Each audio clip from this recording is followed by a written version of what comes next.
ప్రవీణ్ కుమార్ రెడ్డి గారు రావడం జరిగింది. వారికి కాలేజీ తరఫున ధన్యవాదాలు తెలియజేస్తున్నాం. అదేవిధంగా జీవన జ్యోతి స్కూల్ కరెస్పాండెంట్ అమర్నాథ్ రెడ్డి గారికి, తర్వాత ఈ యొక్క కళా బృందానికి, శ్రీనివాస్ బృందానికి ప్రత్యేక ధన్యవాదాలు తెలియజేస్తూ విద్యార్థులలో ఉత్తేజాన్ని నింపినందుకు వారికి మరొకసారి ధన్యవాదాలు. తర్వాత మీ అందరికి కూడా కాలేజీ తరఫున ఆశీస్సులు.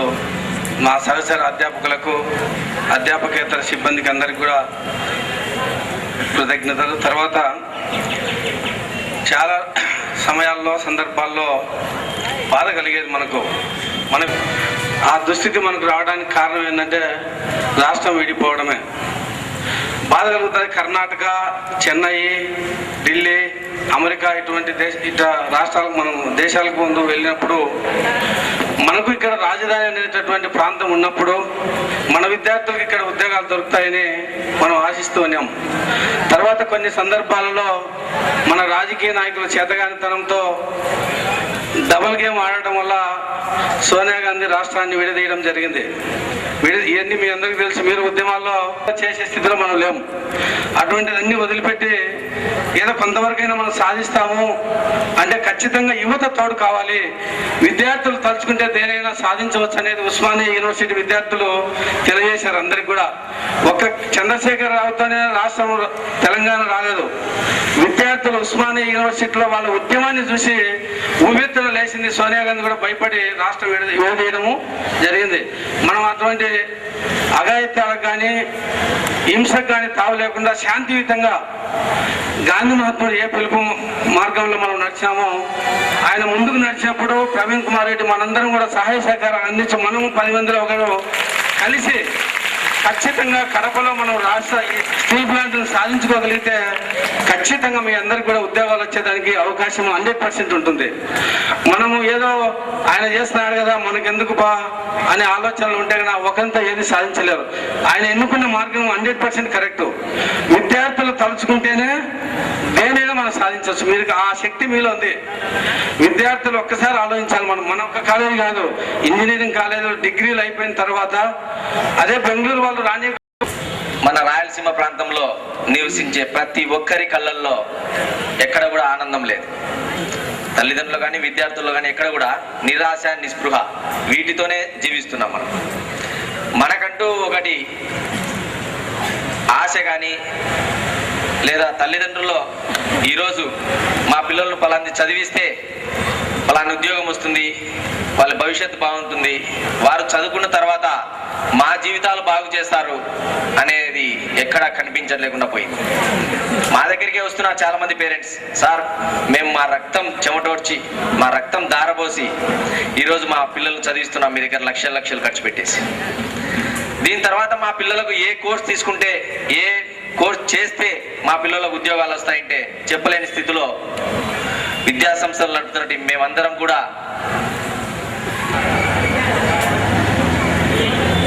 వాటి సాధించిన తర్వాత ప్రతి ఒక్కరి కళ్ళల్లో ఆనందం నేను చూస్తాను. మీ నుంచి ఒక్క పైసా అవసరం లేదు, డబ్బు ఆశించడం లేదు, లేదా ఏదో పొలిటికల్ ఇంకోటి ఏది ఆశించడం లేదు. మీ భవిష్యత్తు బాగుండాలా, మీ తల్లిదండ్రుల భవిష్యత్తు బాగుండాలా, అలాగే మీ నెక్స్ట్ జనరేషన్ భవిష్యత్తు బాగుండాలనే ఏకైక ఉద్దేశంతో ముందుకు వచ్చారు. ఇటువంటి మంచి ఉద్దేశం, మనం ఎవరైనా కూడా మంచి పని చేయాలి, మనం పోయినా సరే వారి కోసమే పాటు పాడుతాననే ఏకైక వ్యక్తి ప్రవీణ్ కుమార్ రెడ్డి. ఓకే, సరే, స్టేట్ డివైడ్ అయిన తర్వాత మనం హ్యాపీగా ఉందామంటే ఈ రాజకీయ నాయకులు ఏం చేశారు? ఒకప్పుడు రాజధాని ఎక్కడుంది? కర్నూలు ఫ్యాక్టరీ రావడం తప్ప. కాబట్టి ఈ బానిస అవసరం లేదు. మనం మీరు గమనించండి, వైజాగ్ అనే చిన్న పట్టణం ఎప్పుడు స్టీల్ ఫ్యాక్టరీ రావకముందు మీరు గూగుల్లో కానీ నెట్లలో చూడండి, ఆ ప్రాంతం ఎలా ఉండేదని గమనించండి. గూగుల్ మ్యాప్ లో చూస్తే తెలుస్తుంది కొన్ని ఏళ్ల క్రితం ఎలా ఉండేదనేసి. ఈ రోజు ఎలా ఉంది? ఒక్క వైజాగ్ పట్టణం కాదు, కొన్ని వందల కిలోమీటర్ల వరకు డెవలప్ అయింది. కొన్ని వందల కిలోమీటర్ల వరకు ట్రాన్స్పోర్ట్ కానీ ఉండాలా.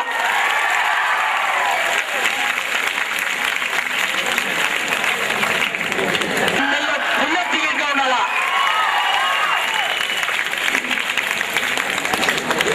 19వ తేదీ భారీ బహిరంగ సభ ఏర్పాటు చేస్తున్నాం. ఆ సభకు కూడా విజయవంతం చేయాలి. మీరు చూడండి, ఈ రోజు నుంచి మీరు 14వ తేదీ కానీ 19వ తేదీ కానీ ఈ రోజు నుంచే మీరు కంకణం కట్టుకోండి. మేము ఏ విధంగా అయితే అన్ని కాలేజెస్ స్కూల్స్ లో వాళ్ళను బయటి ప్రజలను ఇన్స్పైర్ చేస్తున్నామో, స్టీల్ ఫ్యాక్టరీ మేమిస్తామంటే ముందుకు రావాలి. మీ భాషలో చెప్పాలంటే చూడండి, రాష్ట్రపతి కానీ ప్రధానమంత్రులు కానీ వేసవి విడుదల శీతాకాలం విడుదల ఎక్కడికి పోతున్నారు? హైదరాబాద్, బెంగళూరు, ఊటీ, ఇంకోటి ప్లేసులు పోతారు. కానీ ఫ్యూచర్ లో ఎలా ఉండాలంటే, మామూలుగా తెలుసు మన రాయలసీమ గుండె చాలా సున్నితమైంది. ఎవరిని వచ్చినా ఆదరించే గుండె మంది. ఈ రోజు అన్ని ప్రాంతాలు డెవలప్ చేశాం, మనమే డెవలప్ చేశాం. కానీ మనం మాత్రం ఇలాగే ఉన్నాం. ప్రతి ఒక్కరికి రాజకీయ నాయకునికి అత్తారింటికి దారేదంటే పెద్దలు అని చెప్పేది ఉన్నారా? చిన్నమాట అభ్యాస్ కాలేజా మజాక్ అన్నట్టుంది. డిసిప్లిన్ మారు పేరు అభ్యాస్ కాలేజీ. జగదీశ్వరరెడ్డి సార్ గారికి, తర్వాత ఇంత ఓపికగా మీరందరూ కూర్చున్న విద్యార్థులందరికీ పేరు పేరున హృదయపూర్వకంగా కృతజ్ఞతలు తెలియజేసుకుంటున్నాను. కడప ఉక్కు సీమ హక్కు అనే ఒక నినాదంతో స్టీల్ ప్లాంట్ సాధనా సమితి అనేది ఏర్పాటు చేయడం జరిగింది. ముందుగా ఈ స్టీల్ ప్లాంట్ సాధనా సమితి అనేది ఎందుకు ఏర్పాటు చేయవలసింది, దానికి దారితీసిన కారణాలు ఏంటి, మన కడప జిల్లాకు జరుగుతున్న అన్యాయం గురించి ఒక 5 నిమిషాలు మీకు వివరంగా చెప్తాను. మీరందరూ దయచేసి మనసు పెట్టి అది నిజమో అబద్ధమో ఆలోచన చేయండి. తప్పన మీ అందరిలో ఉంటుందని ఆశిస్తానా. మొదటగా ఒక్కటి ఆలోచన చేయండి. కడప జిల్లా అనగానే, ఈ కడప జిల్లా అనేది ఈ రాష్ట్ర చిత్రపటంలో కడప అనేది ఒకటి ఉంది అని ఏ ఒక్క నాయకం మనస్సు ఎలా ఉంటుంది అంటే, మీ అందరూ రైతుల బిడ్డలే ఉంటారు. మాక్సిమం రైతులో, వ్యాపారస్తులో, లేకపోతే కార్మికులో, ఏదో ఒక వృత్తి చేసుకొని జీవనం సాగించే వాళ్ళే మీ తల్లిదండ్రులు అయి ఉంటారు. అవునా? మరి మీకు తెలుసు, ఈరోజు ఒక రైతు, మన కడప జిల్లాలో రైతు పరిస్థితి ఎలా ఉందంటే, మనకు తాగేదానికి నీళ్లు లేవు. ఇది కడప జిల్లా యొక్క ప్రజల మనస్సు. అలాంటి మనస్సున్న మహారాజులున్న మన కడపలో ఈరోజు రౌడీలు అంటారు, ఫ్యాక్షనిస్టులు అంటారు. నేనైతే ఎప్పుడు బాంబులు చూడలేదు. మీరేమన్నా చూసారా? మరి పొద్దున్న లేచినప్పటి నుంచి పేపర్లలో, టీవీల్లో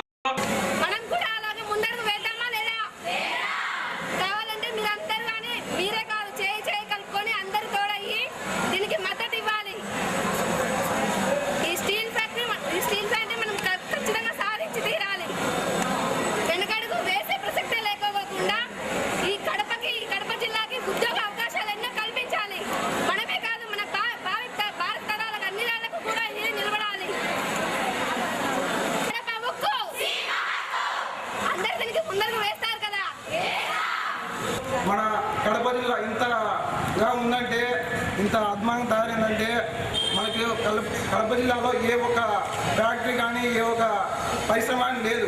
అందుకు కారణం మనకి ఇప్పుడు కడప ఉక్కు అనేది మనకు కడప జిల్లాలో వస్తే ఎంతోమంది మనమే కాదు, మన తరాల మన పిల్లల వాళ్ళు కూడా దీనివల్ల ప్రయోజనం పొందుతారు. ఎప్పటికే కానీ మనం చూసుకోకూడదు. మన వల్ల ఇంకా మందికి ఏం కలుగుతుంది అనేది అందరం మనం బాగా చూసుకోవాలి. ఇది రావాలంటే మనందరం కలిసికట్టుగా అందరం ఏకమై కలిసికట్టు పోరాడితే మనకు కడప ఉక్కు ఫ్యాక్టరీ ఖచ్చితంగా వస్తుంది. అందువల్ల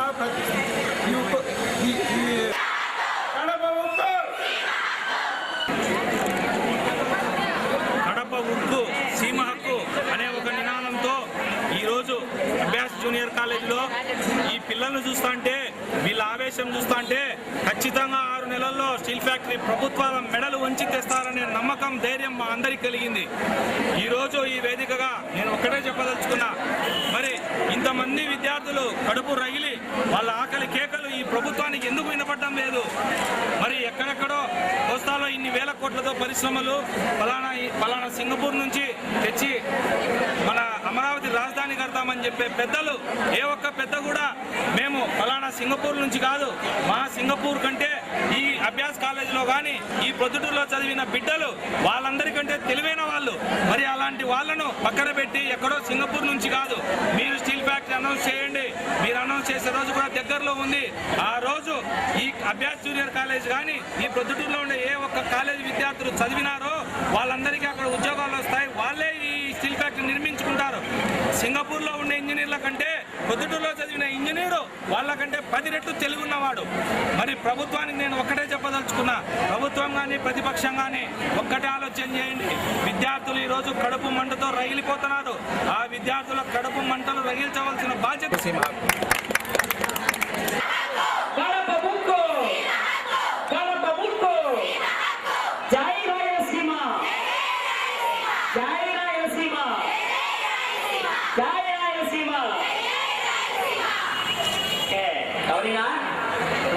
హక్కు రావడం వల్ల మన ప్రస్తుత విద్యార్థులందరికీ ఎన్నో